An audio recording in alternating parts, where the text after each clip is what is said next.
많이 해주셨습니까? 예. 네, 오늘은 기적과 문둥병이라는 제목으로 함께 말씀을 나누도록 하겠습니다. 마가복음 1장 40절, 42절까지 함께 읽어보도록 하겠습니다. 시작. 한 문둥병자가 예수께 와서 꿇어뜨려 간구하여 이르시되 원하시면 저를 깨끗하게 하실 수 있나이다. 예수께서 불쌍히 여기사 손을 내밀어 그에게 대시며 이르시되 내가 원하노니 깨끗함을 받으라 하시니 곧 나면이 그 사람에게서 떠나가고 깨끗해진지라. 한 문둥병자가 예수님을 찾아왔습니다. 개역개정 성경에서는 나병 환자라고 표현하고 있는데 우리 익숙한 문둥병자라고 부르도록 하겠습니다. 이 문둥병이란 무엇인가? 나균에 의하여 감염되는 만성 전염성 난치병이라고 합니다.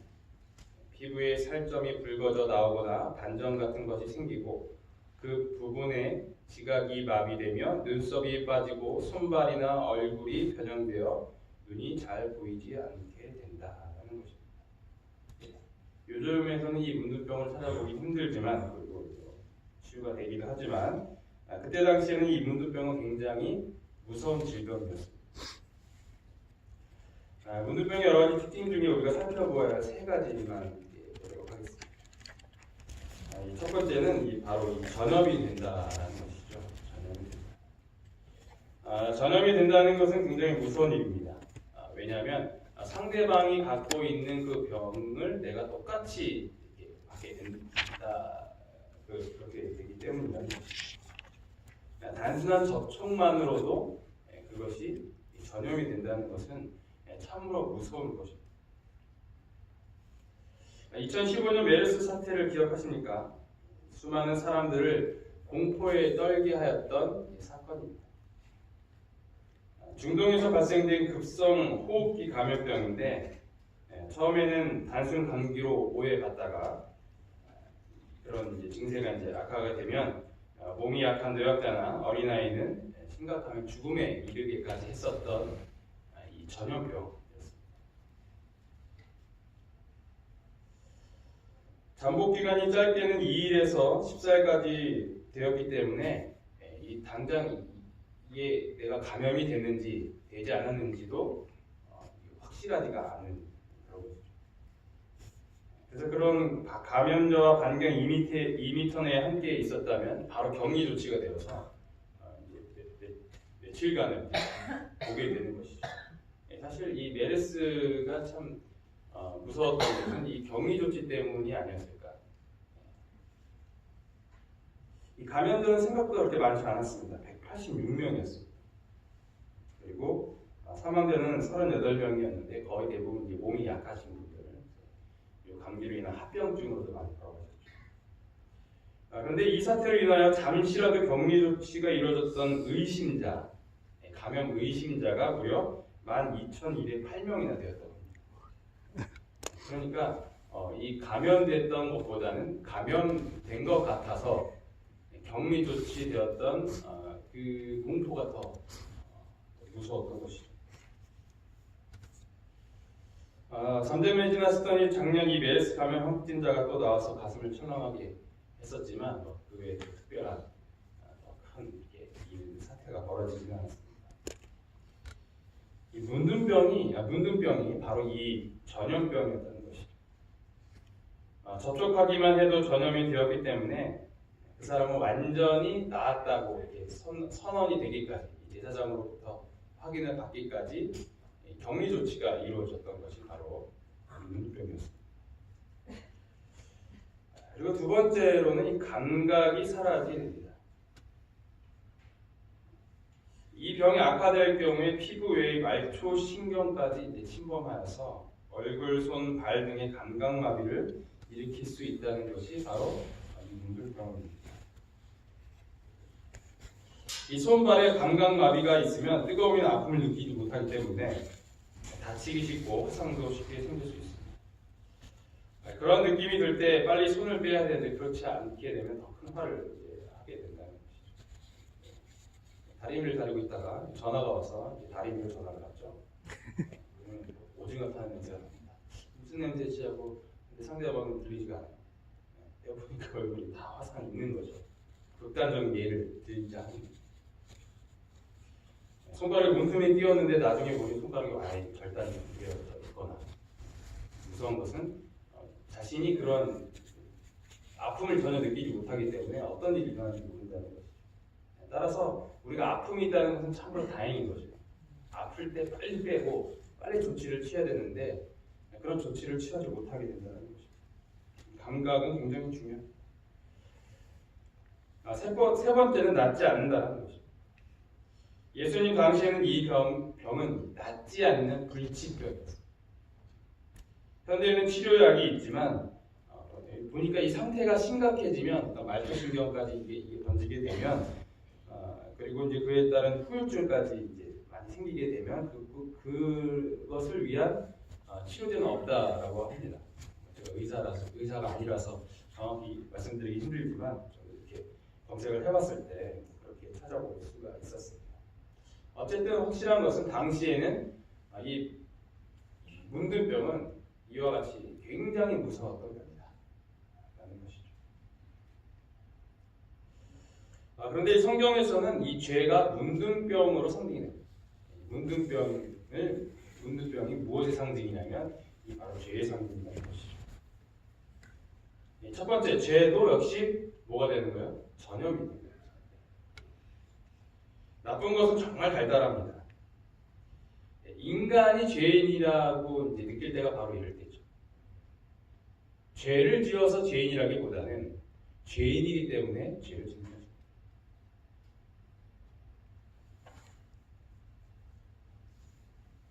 악으로 기울어지는 성향이 있는 자가 바로 죄인인 것이죠. 금단 현상이 있습니다. 담배를 피다가 끊으시는 금단 현상이 있다 이렇게 표현을 하잖아요. 무언가의 섭취를 끊었을 때 발생하는 신체 이상적인 반응을 의미하는데 신경이 날카롭게 변한다거나 어딘가 모르게 불안하고 초조해진다거나 이유 없이 뭔가를 자꾸 먹게 된다거나 아니면 무기력해지고 또 계속 졸리고 계속 그것에 대한 생각만 계속 집착하게 되는 이러한 현상들을 가리는 것이 금단 현상인 것이죠. 그래서 이 죄인이 죄를 끊어도 이 금단 현상이 동일하게 나타나요. 또 다른 죄를 탐닉하게 된다. 내가 열심히 노력해서 담배를 끊었더니 또 이제 뭐가 생각나요? 다른 또 나쁜 음식들이 다 땡기게 되고 그렇습니다. 그래서 고기를 끊어보신 분들은 아시겠지만 고기를 이제 끊고 채식을 시작하면 다른 또 나쁜 것들이 막 이렇게 막 땡겨요. 과자가 막 땡긴다. 기름진 음식, 튀긴 것들이 땡긴다. 밀가루 음식이 막 땡긴다. 그렇습니다. 혹시 얘기하는 거예요. 그래서 이 하나를 해결해도 다른 것들이 계속 연달아서 해결돼야 되는 그런 추가적인 그 죄에 대한 탐닉들이 생긴다는 거죠. 이것이 죄의 모습입니다. 로마서 7장 19절에 내가 원하는 바 선은 행하지 아니하고 도리어 원하지 아니하는 바 악을 행하는도다. 원하지 않더라도 악을 행하게 된다. 나 하면 안 돼 하면서 이제 자기도 모르게 그 죄에 빠지게 된다는 것이죠. 아이들 앞에서는 코도 못 푼다고 하죠. 제가 이제 우리 아이들이 어렸을 때 여름에 이제 선풍기를 이제 쐬다가 선풍기가 이제 버튼이 어디 있어요? 바닥에 있잖아요. 선풍기들도 어떻게 꺼요? 밟으라고 그래요. 안 좋은 거 그렇죠? 앉아서 이렇게 하는 게 귀찮으니까 밟으라고 그래요. 해서 더러운 밥을 합니다. 나중에 봤더니 우리 아이가 저희 아이가 겨우 걷기 시작했는데 선풍기를 뭘로 꺼요? 발로 꺼요. 참 나쁜 것은 금세입니다. 그래서 우리의 환경을 어떻게 하며 사는지도 굉장히 중요합니다. 내가 갖고 있는 물건들, 친한 사람들, 심지어는 직업까지도 잘 고려해야 할 때가 있다는 것이죠. 그렇다고 해서 우리가 그런 모든 것들로 완전히 격리되어서 살아야 된다는 의미는 아닙니다. 더 정확히 말하면 그렇게 해서는 안 되죠. 왜냐하면 우리는 이 썩어가는 세상이 더 이상 부패되지 않도록 부르심을 받은 소금과 같은 역할을 하기 때문입니다. 그래서 그들과 섞이고 그 안에서 그 소금의 맛을 내야 되는 것이 우리의 의무라는 것이죠. 하지만 오히려 그 반대로 희석되어서 완전히 맛을 잃어버리는 것은 더더욱 일어나서는 안 되는 일입니다. 우리는 죄에 섞이지 않도록 만일은 소금이 되지 않도록 그 힘을 날마다 예수님께 받아야 할 것입니다. 아멘. 그리고 마찬가지로 이 죄도 자기가 이 죄인인지 아닌지 깨닫지 못해요. 그렇죠? 이 문둥병처럼. 암이라는 질병도 초기에 발견하면 완치가 될 확률이 높아집니다.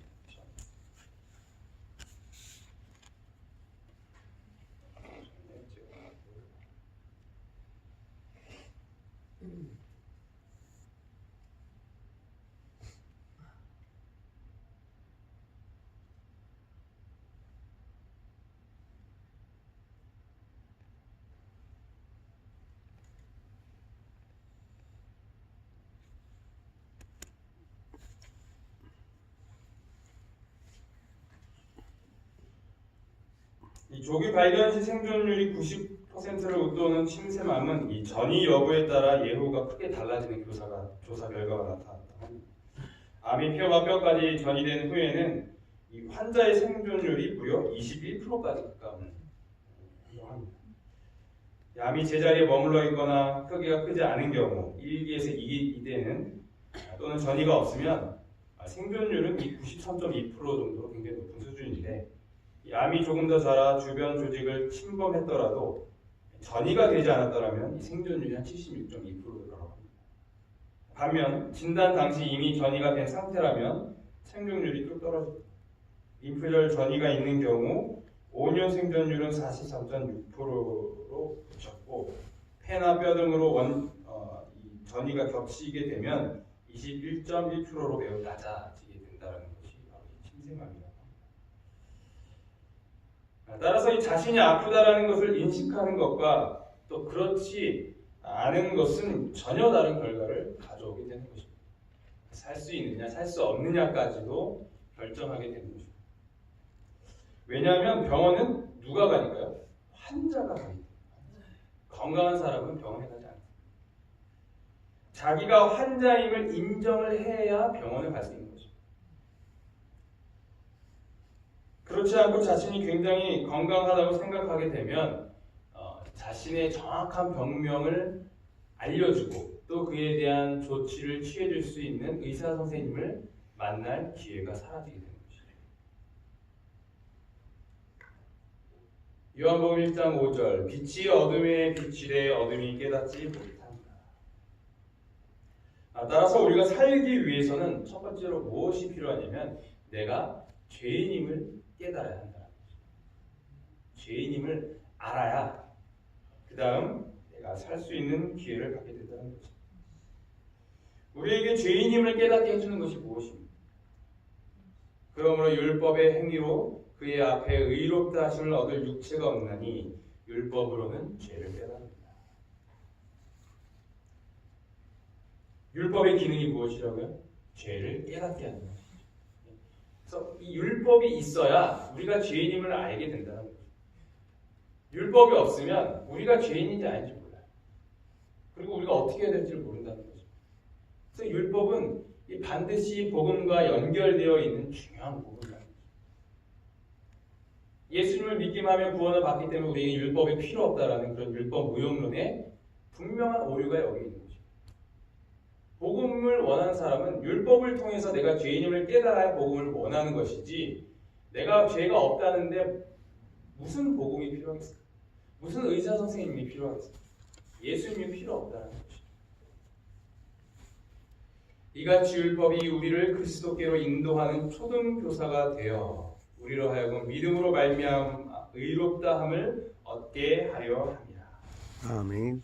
율법이 있어야 내가 죄를 깨닫고 그 죄를 치료해 주시는 예수님께로 우리가 인도될 수 있다는 것입니다.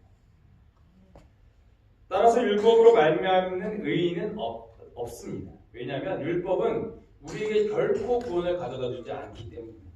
그것은 우리가 죄인임을 밝혀주는 그 기능만을 하는 것입니다.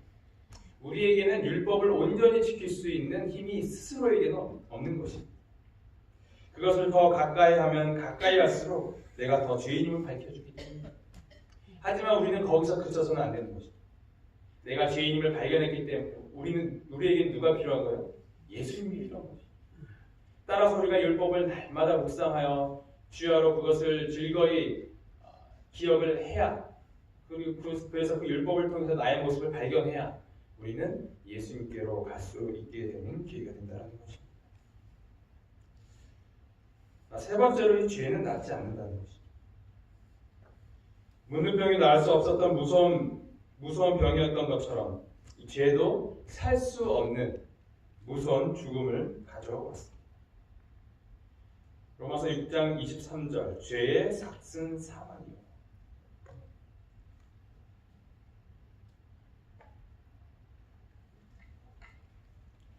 따라서 죄는 누구도 고칠 수 없는 가장 무서운 문둥병인 것입니다. 아무리 돈이 많고 능력이 있다 하여도 이 죽음 앞에서는 한없이 작아지는 것이 우리 죄입니다. 그렇게 날고 뛰고 하던 사람들이 병에 걸려서 죽어가는 모습을 보면서 우리는 무엇을 생각합니까? 그것이 다 부질없고 인간은 죽음 앞에서 한없이 나약한 존재이구나 라는 것을 깨닫는 것입니다. 몸에 좋다는 것을 아무리 먹어도 철저하게 건강관리를 하여 수십만 원짜리 보험을 수십 개 들어놔도 때가 되면 흙이 되어 돌아가는 것이 바로 인간의 운명인 것입니다. 아멘. 그러나 죄의 삭시 사망이라고 하면서 바울은 반전의 문장을 그 뒤에 넣었습니다. 하나님의 은사는 그리스도 예수 우리 주 안에 있는 영생이니라. 아멘. 우리가 결코 나을 수 없다고 생각한 그 죄를 예수님께서는 낫게 해주셨습니다. 우리가 모두 해결할 수 없다고 생각한 그 죽음을 예수님께서는 생명으로 바꿔주셨습니다. 오늘 이 시간 아무도 해결하지 못한 이 문둥병과 같은 죄를 해결하신 예수님께 다시 한번 감사와 찬송을 드리는 이 새벽 시간이 되기를 간절히 바랍니다. 아멘. 아무런 희망이 없던 문둥병자는 예수님에 대한 소문을 듣습니다. 그것은 곧 예수님은 어떤 병이든지 낫게 해주신다는 소식이었습니다. 그는 희망을 갖게 됩니다. 그리고 예수님을 찾아가게 됩니다. 그런데 그 순간 그는 의심이 듭니다. 과연 나는 고침을 받을 수 있는가? 나는 고침을 받을 수 있는가? 그러나 수많은 병든 사람들이 예수님께 와서 고침을 받는 그 모습들을 목격하면서 그는 다시 한번 용기를 얻게 됩니다. 하지만 이내 그는 큰 걱정에 휩싸이게 됩니다. 왜냐하면 자신의 병으로 인하여서 더 이상 그렇게 많은 사람들이 모여 있는 곳에 가본 적이 없었기 때문입니다. 사람들과 이야기해보기는커녕 가족들과도 생이별을 해야 했던 그 처절한 삶의 기억들이 하나하나 떠오르기 시작합니다. 그리고 그 모든 것들은 그를 좌절하게 합니다. 또한 그는 이 병으로 말미암아 자신이 하나님으로부터 저주를 받았다고 생각을 합니다. 왜냐하면 엘리사 시대 이후로 이 병에서 완쾌되었다는 소식은 그가 들어보지 못했기 때문입니다. 그는 사람들로부터 버림받았고 하나님으로부터도 버림을 받았던 자가 바로 이 문둥병자였던 것입니다. 그러한 자는 결코 치유를 받지 못한다는 것이 그때 당시에 일반적인 사람들의 믿음이었습니다. 자신의 몸에 쓰라린 아픔보다도 더 고통스러웠던 것. 그것은 사람들의 멸시와 가족들과의 단절보다 더 괴로웠던 것은 바로 하나님의 자비에서 자신이 제외되었다는 절망감입니다. 그러나 그는 한 가지 목적만을 가지고 예수님께 나아가기로 결심합니다. 그것은 고침을 받겠다는 목적이었습니다. 살겠다는 이유였습니다. 자신이 그것을 얻을 수만 있다면 무엇이든지 할 수 있겠다고 결심합니다. 더 이상 사람들의 눈치를 살피거나 사람들의 이야기에 귀 기울여서 그것을 마음속에 담아두는 일을 하지 않겠다고 그는 마음 가운데 확신이 들게 됩니다. 드디어 그는 예수님께 달려가기 시작합니다. 온몸이 썩고 진물이 나는 그의 모습은 멀리서 봤을 때 말 그대로 괴물의 모습이었습니다. 예수님 주위로 몰려왔던 수많은 사람들이 소리를 지르며 아수라장이 됩니다. 욕을 하며 저주를 퍼붓지만 이 사람을 맞기에는 역부족. 그는 미친 듯이 예수님을 향해 달립니다.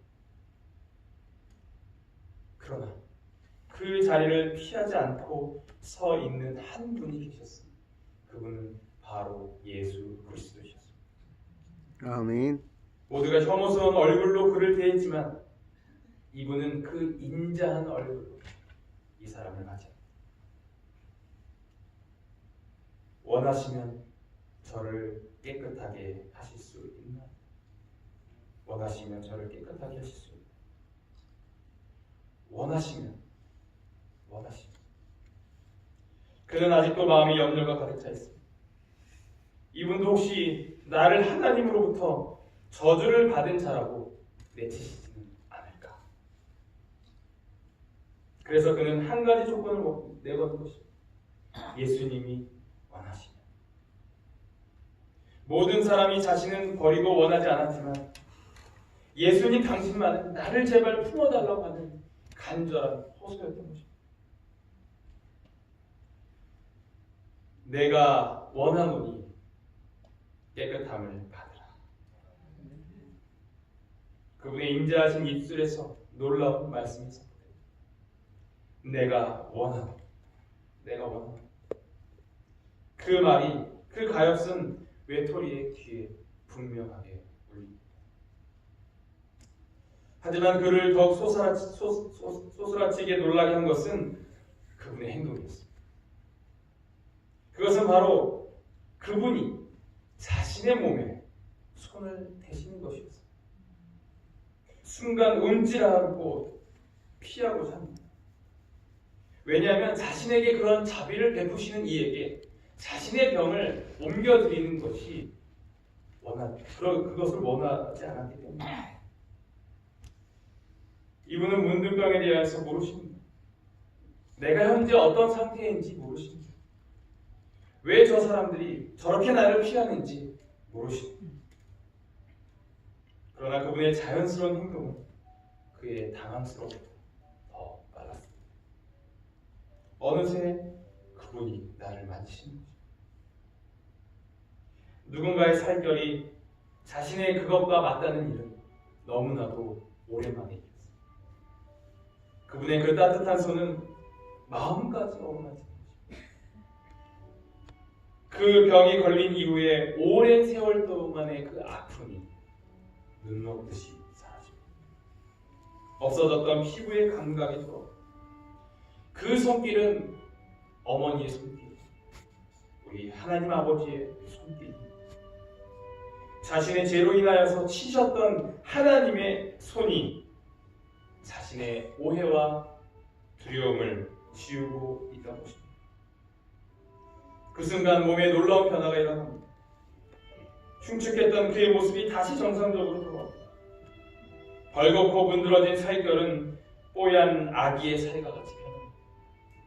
완전히 회복이 된 것입니다.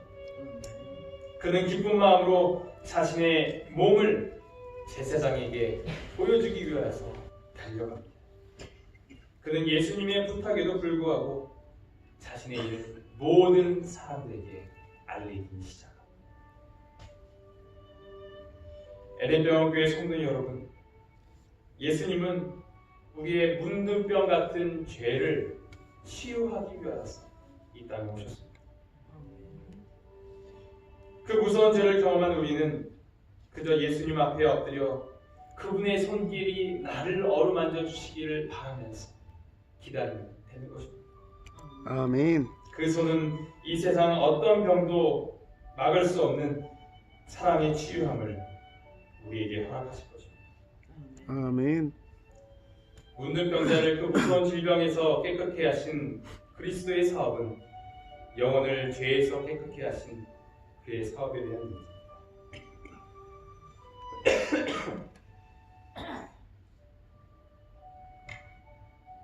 함께 읽어주겠습니다. 시작. 우리가 세상의 축복을 위하여 기도할 때 우리의 기도에 대한 응답은 지체될 수도 있고 혹은 하나님께서 우리가 구하는 것 아닌 다른 어떤 것을 우리에게 주실 수도 있으나 우리가 죄로부터 구원을 간구할 때는 그렇지 않다. 우리를 죄에서 깨끗하게 하셔서 그의 자녀로 삼으시고 거룩한 생애를 살 수 있도록 하시는 것이 그의 뜻이다. 아멘. 기도하십시오.